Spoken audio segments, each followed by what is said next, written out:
Dans le monde de la tech, on entend partout que les devs de telle et telle région du monde codent mieux, codent moins bien, codent comme des cochons, coûtent 10 fois moins cher, 10 fois plus cher, sont très mauvais en communication.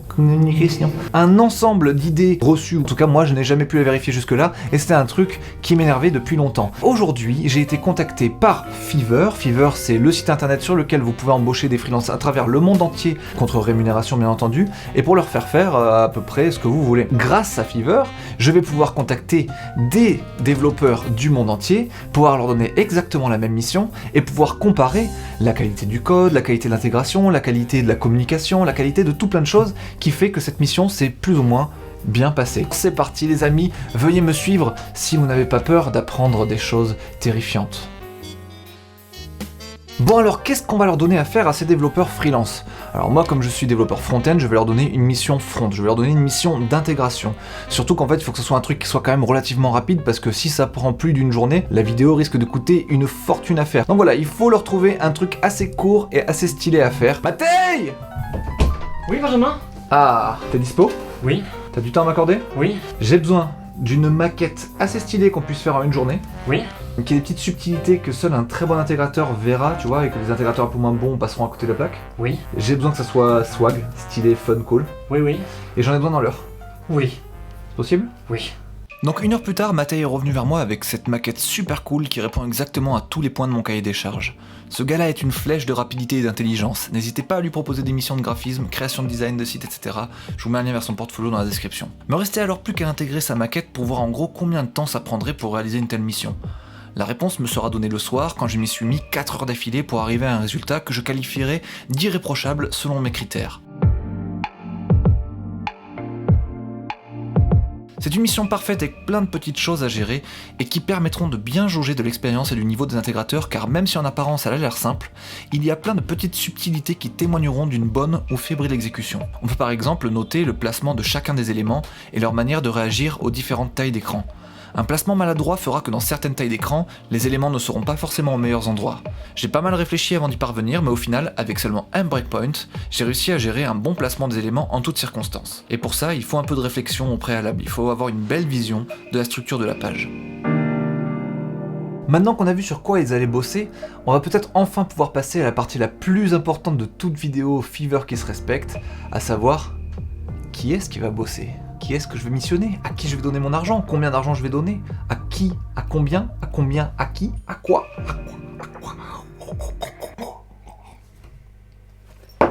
Pour faire simple, je cherchais des gens qui présentaient le skill suivant, PSD to HTML. C'est une catégorie assez bien fournie dans Fiverr qui, comme son nom l'indique, plus ou moins représente les gens à qui vous fournissez une maquette et qui vous la codent en HTML, CSS, JavaScript.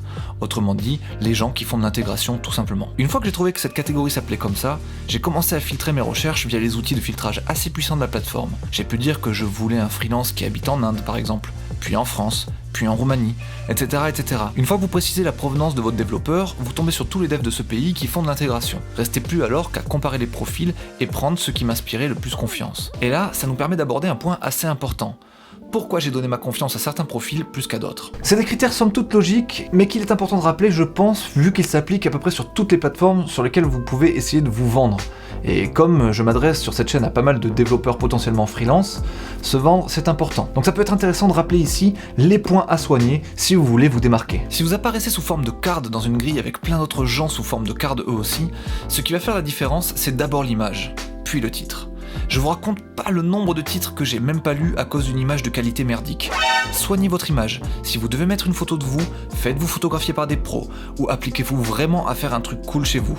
En attendant, des photographes freelance en quête de petites missions, c'est pas ce qui manque, donc n'hésitez pas à lâcher votre petit billet pour avoir de bonnes photos de vous. Et je suis sûr même que sur Fiverr, vous pouvez trouver d'excellents photographes qui vous feront ça de manière très très chouette. Si on ne vous demande pas de photos de vous, alors tentez de présenter un graphisme qui fait pro, classe, luxe, élégant, ou qui prouve que vous avez bien cerné votre public et ce dont vous parlez. Investissez vraiment du temps dans l'élaboration de cette image, car c'est votre argument de vente numéro 1. Ensuite, bien sûr, trouvez un titre convaincant, succinct et impactant.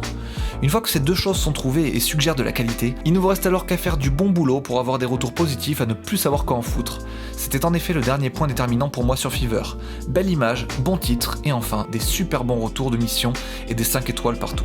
Selon ces critères, j'ai donc casté 2 Français, un Indien, un Bangladais, une dev des USA, un dev pakistanais et enfin un dev marocain, pour un total de 7 personnes à travers le monde. Maintenant que le casting est fait et que les missions sont lancées, il reste plus qu'à attendre un petit peu que les freelances réalisent les missions pour lesquelles je les paye. Et enfin, quand on aura réuni tous les résultats, on va pouvoir analyser tout ça. On va décortiquer le travail du moins cher au plus cher. Et à la fin, on décidera qui a fait le meilleur taf. Oh, nouvelle chemise, petite lunette, preuve que quelques jours se sont passés depuis la dernière fois qu'on s'est parlé. On va décortiquer le travail des 7 freelances qui m'ont tout envoyé, donc j'ai très hâte de voir avec vous qui a le mieux travaillé. Ok, donc on commence avec le moins cher, donc 12$, sachant que c'est un Français qui le fait. Je sais pas comment ce gars-là fait pour vivre, mais c'est pas grave. Voyons voir ce qu'il nous propose pour 12$. C'est ici. Et moi, de prime abord, tout ce que je peux vous dire, c'est que ça a l'air très propre. L'animation est cool. Les animations ici, elles sont un peu laggy. Elles sont laggy quand tu commences à bouger la souris. Ça fait ramer ce truc-là. Va falloir diguer un peu ce qui se passe pour voir un peu où est le problème. Mais sinon, ça c'est cool. Ensuite, deuxième truc que je voulais voir sur la maquette, quand tu resize, comment ça se comporte.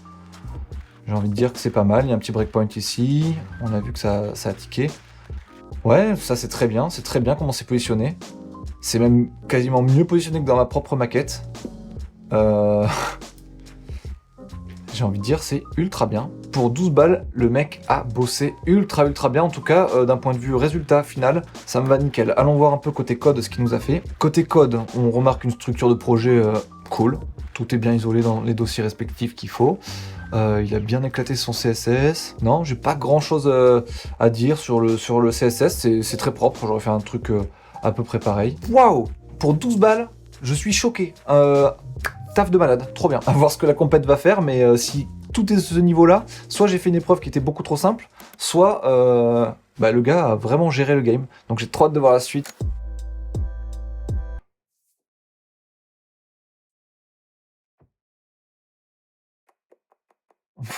Bon, attendez.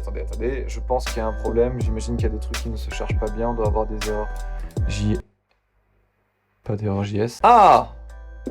Pourquoi ça n'a pas marché tout à l'heure? Qu'est-ce que ça a branlé? N'importe quoi. Qu'est-ce que c'est que ce mouvement? Je suis pas sûr que c'était ça que Matei avait en tête quand il avait fait le design. Qu'est-ce que c'est que ce mouvement? C'est n'importe quoi. En plus, là, il manque du texte qui dégage au bout d'un moment. Là, il manque du texte, mais nom de Dieu, ça c'est pas bien, ça. Comment tu peux envoyer cette animation dégueulasse, là? Regardez-moi ça, je fais où?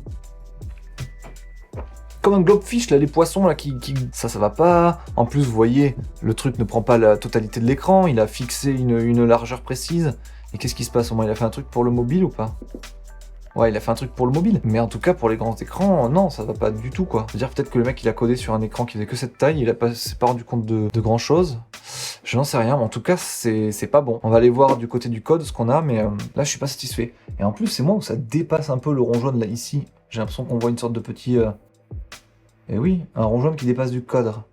Génial. Au niveau de la structure, ça reste structuré pareil que tout à l'heure. Bah, déjà, il y a Bootstrap. Je comprends pas pourquoi sur un projet comme ça, qui est tout petit, où il y a besoin de à peine 200 lignes de code, t'as besoin de ramener Bootstrap dans un projet. Ça, justement, c'est une des raisons pour laquelle j'ai grave le seum contre tous les développeurs un peu amateurs qui ne jurent que par Bootstrap. C'est que, vraiment, regardez tout ce que ça rajoute dans votre code, alors qu'il y en a strictement pas besoin, quoi. À aucun moment, vous avez besoin de tout ce merdier. Donc c'est un peu naze. Surtout qu'avec du CSS classique, si vous connaissez bien CSS, vous pouvez faire ce site vraiment hyper rapidement, hyper facilement. Je vais essayer de voir juste ce qui se passe sur son JS là. Voilà, on se retrouve encore avec plein de JS dans tous les sens qui servent à rien du tout, alors que du Vanilla faisait suffisamment le taf. Pourquoi il a fait un rotate Y? Ça, je ne comprends pas. Au lieu de faire un scale, non pas un scale, mais un translate comme ça, il a fait un rotate. Ah ouais! Oh, je comprends enfin ce qui se passe. D'accord. En fait, pour lui, tout ça, ça forme un bloc. Et c'est ça qui fait rotationner comme ça sur lui-même, en fait, sur l'axe Y, là. Et du coup, je comprends mieux l'effet. Et du coup, l'effet, je l'aime un peu mieux. Bizarrement, maintenant que je comprends comment il est fait, je trouve ça un peu plus cool. Mais c'était pas ça, quoi. C'était pas du tout ce qui était demandé. Bon, là, par contre, ça prend le train, ça va beaucoup trop vite, là aussi, et tout. Ouais, il fallait aussi un peu juger ça. Là, c'est pas ouf. Next. Ok, alors, là, c'est un peu plus biscornu, on va dire. Vous voyez, la boule jaune, là, elle fait un peu nimp. En plus, c'est dommage, elle passe sous le texte, et on se rend compte que le texte est une couleur de background Du coup, la boule disparaît en dessous du texte. Bon, c'est un peu dommage. Puis aussi, ça marche sur l'axe vertical, ce qui est pas foufou. C'était pas vraiment ce que je voulais. Ça va pas tout à fait sur les bords. Alors que moi, je voulais bien un truc qui ait le même espace ici et ici, pour avoir un truc un peu cool.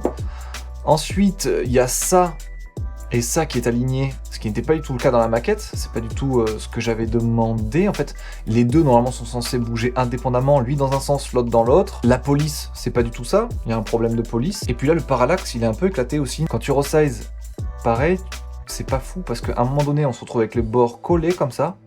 Il n'y a pas d'espace, l'espace qui tient là entre les deux.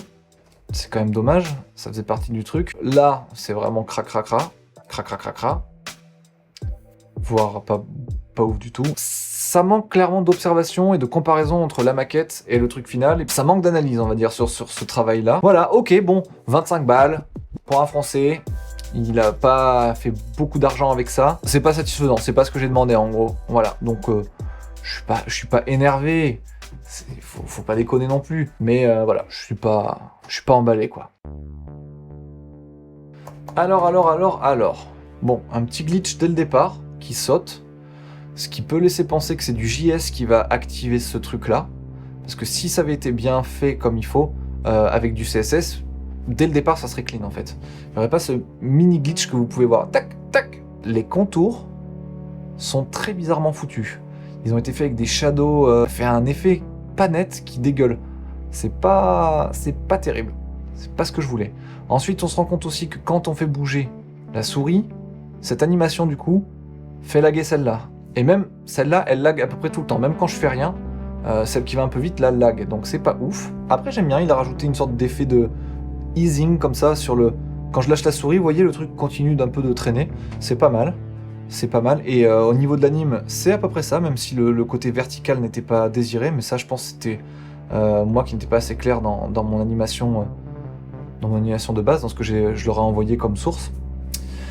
Donc c'est pas si mal pour l'instant. On va voir comment ça se comporte quand même au resize. Resize, pas Jojo, ce truc jaune là qui a pas une taille très stylée. Ça aurait dû mieux resize en fonction. Moi je deviens tout petit, le truc jaune devient tout énorme. Il manque un peu de truc de proportion. Bon après le mobile ça va à peu près, pas grand chose à dire. Mais en tout cas voilà, il a respecté le fait. Bon. Oh non, on a un scroll. Oula, non ça c'est nul. C'est nul. Sur un site comme ça, il faut s'assurer qu'il n'y ait pas de scroll justement. Le but du jeu c'est que justement tout tienne sur une page, genre c'est la carte de visite et tout. Si vous mettez un scroll, ça nique un peu l'expérience. Regardez d'un coup, en plus si je scroll vers le bas, on n'a plus le même espace ici. C'est un peu dommage. Mais tout de même, il y a eu un bon effort de fait dans la compréhension de la maquette et la proposition finale. Donc ça c'est pas mal. On va aller voir le code un petit peu pour voir ce qu'il en est. Il utilise du BEM, c'est pas mal, ça fait plaisir. Le site a l'air bien. Niveau JavaScript, qu'est-ce qu'on a? Ah, mais je comprends ce qu'ils me font tous là depuis le départ en fait. Marquis. En gros, plutôt que de faire le truc là que vous voyez ici là, ça là, en fait je viens de capter que ça s'appelait un marquis.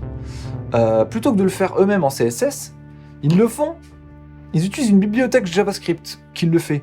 Mais ça en CSS, c'est 2 lignes. C'est une animation CSS qu'il faut faire quoi. Donc les gars, arrêtez. C'est beaucoup mieux gérer le CSS, c'est beaucoup plus performant dans une grosse partie des cas. Là, il se fait chier à installer une lib qu'on va retrouver ici si je m'abuse, voilà, en jQuery en plus. C'est un peu à l'ancienne. Il faut la configurer et tout, c'est relou. Moi je trouve ça vaut pas le coup. Et comme je vous dis, voilà, il en a mis 2. Et c'est pour ça que dès le départ, on a ce petit glitch, hop, un peu dégoûtant. Là, je remarque aussi que ça mord sur la ligne du dessous, c'est pas Jojo, ça quand même, il aurait pu faire un effort, recentrer le truc un petit peu, parce que là ça flotte un peu dans son espace. Ça va trop vite, c'est pas ouf non plus. Qu'on a Body Mouse Move, après, ouais bon, tout le monde a fait à peu près la même chose. Et voilà, il a utilisé TwinMax, donc il utilise 2 librairies quand même pour faire un truc qui aurait pu être fait avec quasiment 0 librairie. Mais en tout cas, c'est ce TwinMax qui fait qu'il y a un petit côté de easing, comme ça, comme on a pu le constater, qui est pas du plus mauvais effet, ça va, j'apprécie à peu près. Pour 60 balles, on a un truc mi-figue mi-raisin quand même, hein. Moi je suis pas convaincu, c'est vraiment, imaginons je suis designer graphique, je fais ma maquette et je demande à quelqu'un de me la faire sur Fiverr, il m'envoie ça pour 60 balles, c'est pas le prix en fait que je reproche, 60 balles c'est pas cher, mais à partir du moment où tu prends la mission, il faut que tu l'assumes jusqu'au bout. si t'as dit que c'était 60 balles, faut que ce soit 60 balles, mais avec un truc qui tient la route. Là, je suis désolé, ça pue du cul. Et ça montre bien, à part le premier, on a vu que pour l'instant, c'est pas très bien, en fait. Et ça prouve bien qu'être un bon développeur, un bon intégrateur front, il faut de la rigueur, il faut de la réflexion, il faut aller plus loin, quand même. Là, pour l'instant, j'ai un peu l'impression de faire mon Philippe Etchebest, mais je suis clairement pas content de ce qu'on m'a envoyé, quoi. Ça, c'est la grande question de cette vidéo. On a toujours dit, ouais, les développeurs indiens, ils coûtent 10 fois moins cher, etc. Eh bien, allons voir ce qu'ils font pour 10 fois moins cher. Et là, en l'occurrence, en plus, c'est pas vrai, les Français ont, en l'occurrence, coûté 10 fois moins cher que les Indiens pour l'instant. Donc, mais ça, par contre, je comprends toujours pas. Hein. Comment vous pouvez travailler aussi peu cher, les mecs? Il faudra que vous m'expliquiez ça. Je ferai peut-être une interview de vous après, parce que ça m'intrigue trop.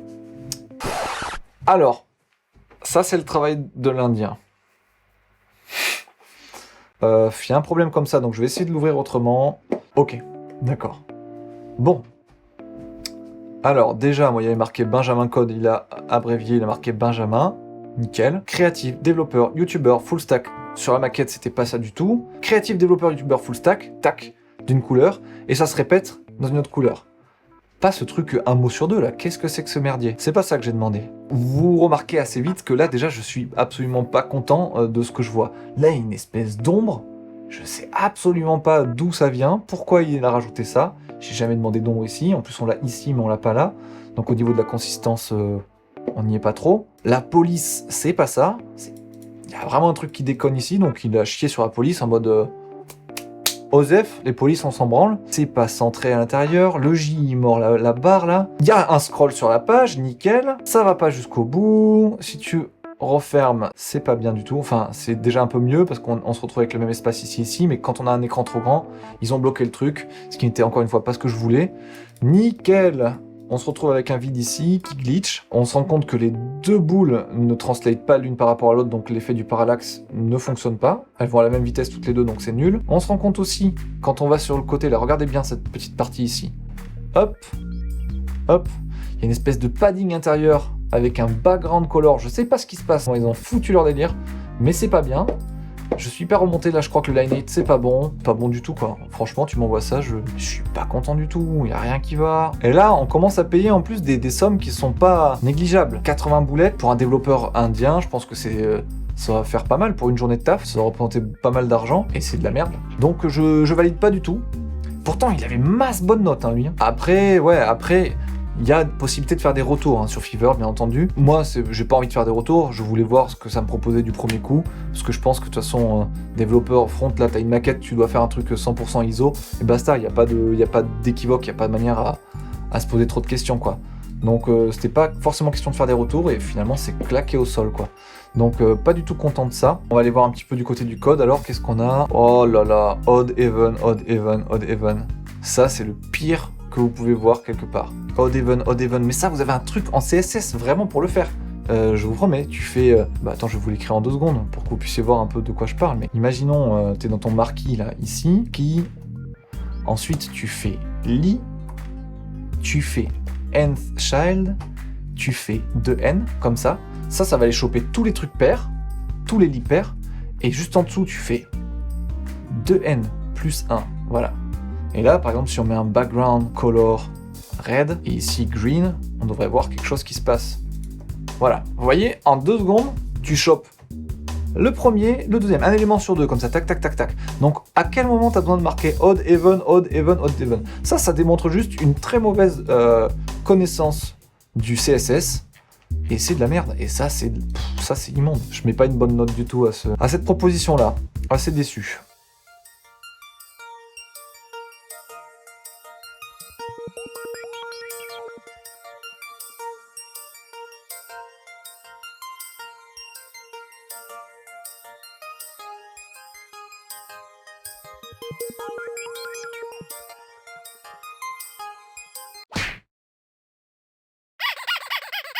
Là, les Américains, c'était un gros test aussi pour moi, parce que bon, je sais que de base, les Américains ils prennent beaucoup plus que les Français au niveau de thunes, et on va voir du coup si c'est quali ou si c'est de la merde. Elle nous le fait à 200 balles, et c'est une Américaine. Donc malgré tout, si elle passe une journée là-dessus, ça reste un tarif pas cher pour une Américaine. Voilà, je voulais juste resituer les choses un peu dans leur contexte. Alors. Déjà, ok. je viens de cliquer, ça fait apparaître un truc bleu autour, ça je sais pas pourquoi. Voyons voir en HTML à quoi ça correspond. C'est probablement un code tab index parce qu'elle a voulu faire un truc accessible. Bon, ok, ça se discute. Ça, les trucs d'accessibilité, je suis pas trop calé là-dessus, donc je vais pas critiquer. Mais en tout cas, c'est bien dégueu quand même d'avoir cette espèce de truc bleu là comme ça dès que tu cliques, bizarre. J'ai l'impression que les traits là sont plus fins qu'ils ne devraient l'être normalement. Bon, la transition elle est bien comprise, du coup, pour le bonhomme, ça c'est bien, ça c'est un bon point. Ça c'est bien réglé, je trouve, ça va à la bonne vitesse, c'est assez agréable, c'est assez fluide. C'est centré dans son espace, donc je dirais que ça va, même si je trouve qu'il y a un truc différent par rapport à la maquette. Je saurais plus vous dire quoi, mais bon. Ça, c'est globalement bien fait. Après, j'ai un petit doute sur le placement. Ça a l'air d'être aligné par le bas, là, si vous regardez. Et voyons voir ce qui se passe.